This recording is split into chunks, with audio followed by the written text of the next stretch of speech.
السلام عليكم ورحمة الله وبركاته. أهلا وسهلا بكم معنا في جريدة الدروة 24. متابعينا الكرام، عموتة يشرف على تدريب الجزيرة الإماراتي. التفاصيل: علمت هي سبورت من مصادر خاصة أن الإطار الوطني لحسين عموتة سيشرف رسميا على فريق الجزيرة الإماراتي لكرة القدم. وقالت المصادر نفسها أن عموتة سيسافر إلى الإمارات من أجل الالتحاق بناديه الجديد عقب تقديمه بشكل رسمي لوسائل الإعلام.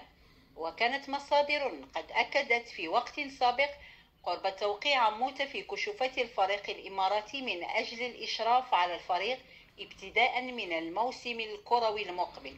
وكان الإطار الوطني قد حقق رفقة المنتخب الأردني إنجازا تاريخيا بإحراز المركز الثاني في كأس آسيا 2023، إضافة إلى التأهل إلى الدور الحاسم من تصفيات كأس العالم 2026 واحتلال صدارة مجموعته بجدارة واستحقاق. جدير بالذكر أن الجيش الملكي كان يرغب في التعاقد مع الحسين عموتة، إلا أن عرض الجزيرة الإماراتي كان أفضل. كانت معكم بالعماري رشيدة، مراسلة الدروة 24.